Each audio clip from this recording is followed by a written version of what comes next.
Pour ce 5e épisode, je vais aborder le diagnostic ayant permis d'identifier les causes de mon infertilité. Le premier examen qui a été effectué, c'est une échographie pelvienne. Il a permis d'identifier des fibromes au sein de mon utérus. Le deuxième examen était l'IRM pour déterminer la taille des fibromes au sein de mon utérus. Le troisième examen, l'examen de sang au bilan mono, afin d'évaluer la qualité de ma réserve ovarienne et également la qualité en tant que répondeuse dans le cadre d'une FIV avec stimulation ovarienne. Les hormones impactantes sont la LH, la FSH, le stradiol et l'AMH.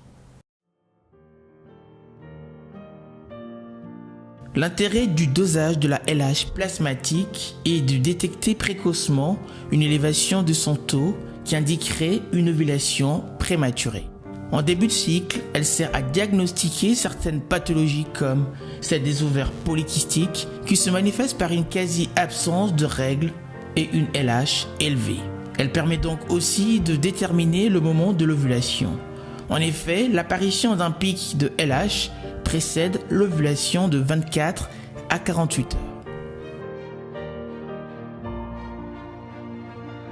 C'est l'hormone produite par l'hypophyse pour stimuler la croissance et le développement des follicules ovariens. La FSH est mesurée entre le premier et le troisième jour du cycle et sert de référence pour jauger la réserve ovarienne et la qualité des ovules. Les femmes périménopausées et ménopausées ont un taux de FSH élevé. Ce taux fluctue aussi en cas de règles irrégulières.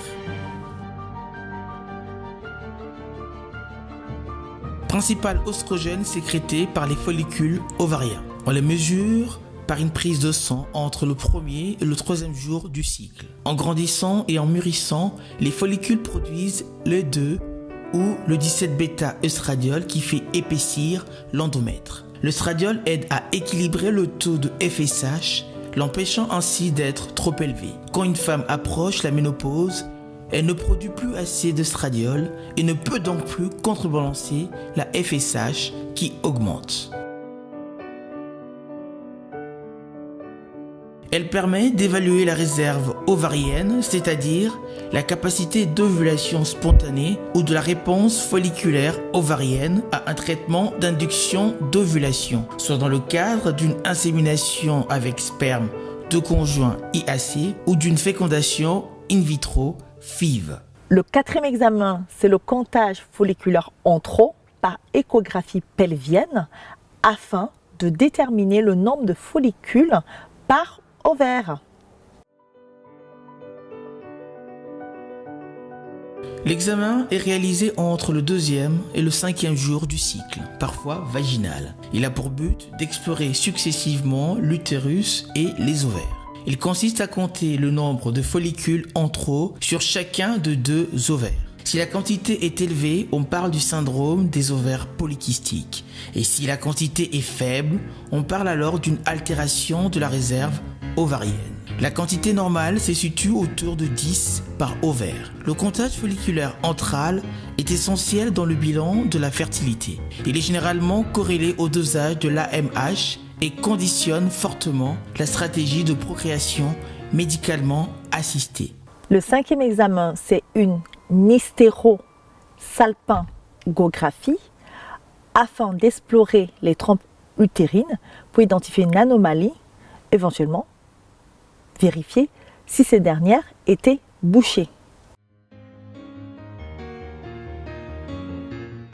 Il s'agit d'un examen radiographique de l'utérus et des trompes utérines. Son but est d'explorer la cavité et les trompes utérines pour rechercher une anomalie. Grâce à l'injection d'un produit de contraste dans la cavité utérine, l'hystérosalpingographie, autrement dit HSG, permet d'affirmer ou d'infirmer la perméabilité des trompes, la normalité de la cavité utérine et la dispersion du produit dans la cavité péritonéale. Le 6e n'est pas vraiment un examen, mais c'est la confirmation du diagnostic de bouchage des trompes lors de l'ablation de mes fibromes par myomectomie, par laparotomie. Je vous ai présenté l'ensemble des examens qui ont permis d'identifier les causes de mon infertilité. Merci de m'avoir suivi et à très bientôt sur ma chaîne YouTube.